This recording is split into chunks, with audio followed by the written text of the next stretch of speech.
We wanted to understand how informal carers are becoming experts by experience, so why they are self-learning. Okay, better, yeah.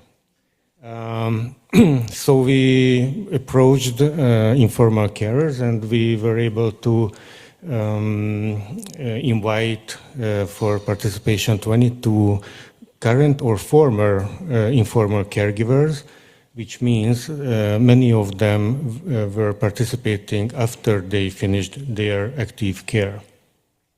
We recruited them via some learning hub because we didn't have the program that previously we heard about, so they were on their own initially, so they started to find for extra information because it helped their quality of life. Let's get on with this journey with them. So none of them had any previous operational knowledge about dementia, which was a problem because they didn't know how to understand the early symptoms. I mean, this is pretty universal, as you know. It delayed the diagnosis, unfortunately, and they just couldn't make sense of the changed behavior patterns of their loved ones. So it was a real big problem. And interestingly, prior dementia history in the family, in a wider family, didn't help either. So apparently it is a stigma still within the family. They found it out after they started to talk about it with family members that, okay, I've done the same, but there were no information flow within the family, which is, I mean, tells a lot, I believe, about the status of dementia, the social status of dementia. Right, so at some point in their journey, the situation became just untenable. They were not able to manage. They needed answers about the behavior or very strange occurrences. So they looked for a professional help, which they found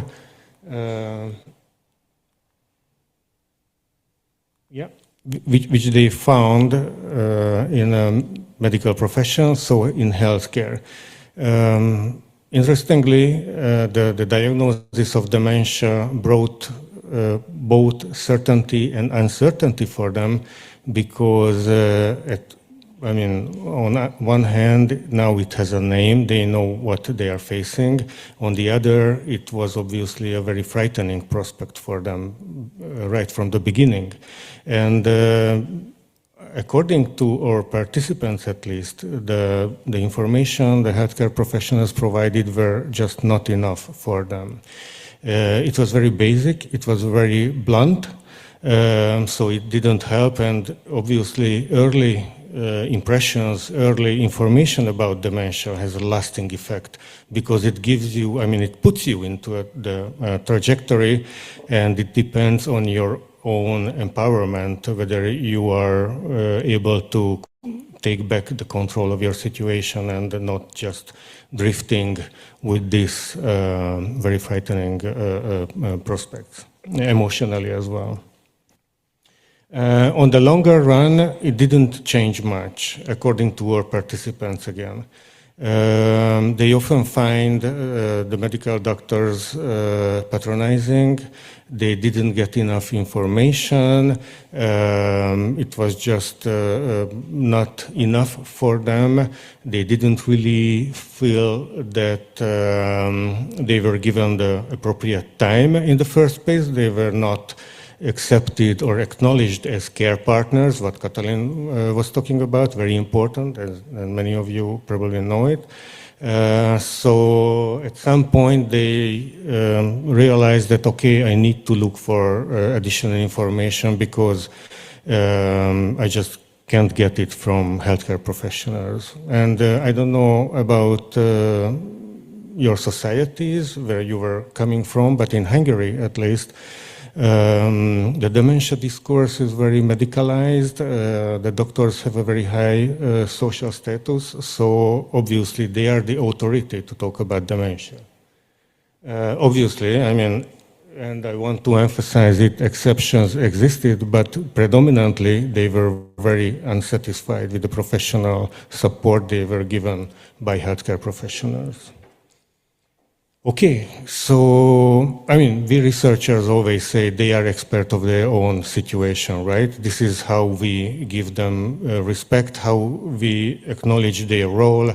We cannot say much about them because they know the particularities of their own situation. So we say, okay, you are the expert of your own situation.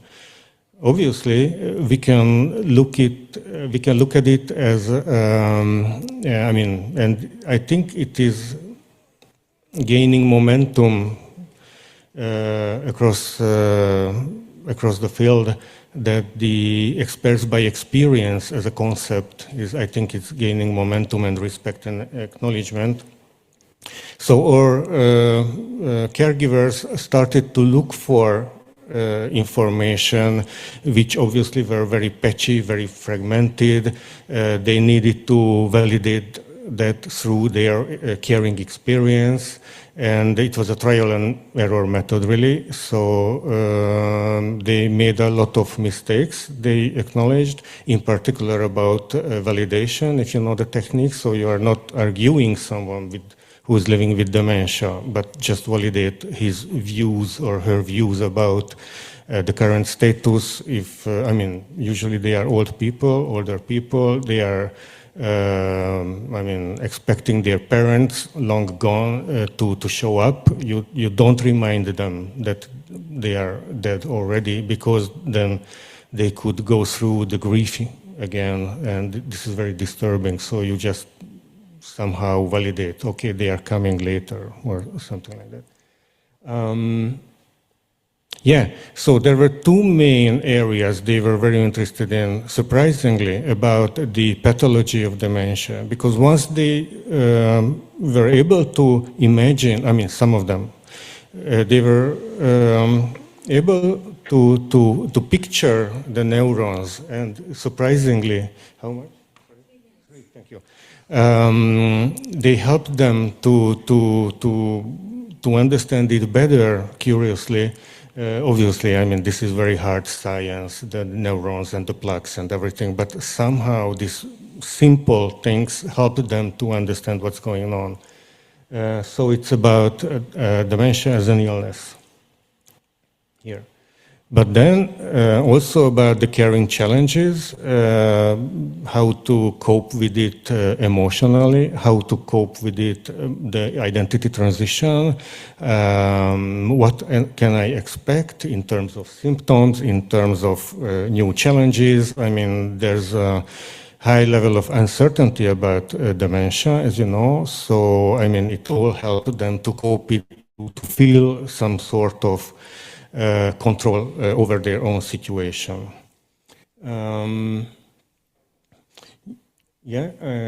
Okay.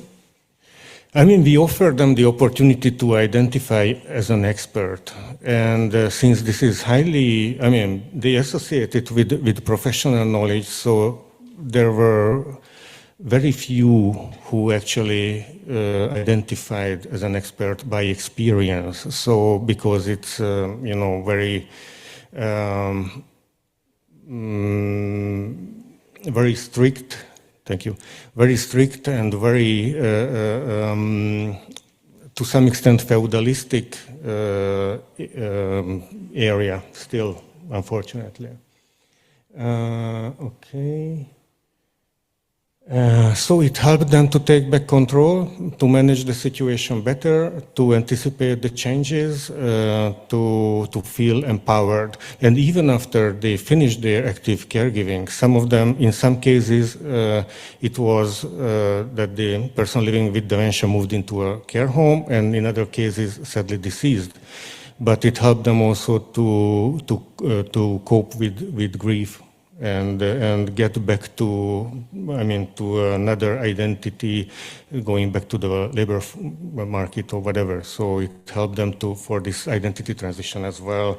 And I think, yeah, policy recommendations, I mean, we need to raise the general awareness about dementia. Obviously, the healthcare professionals need training on many levels, and we need to support informal carers in their learning activities. Thank you very much.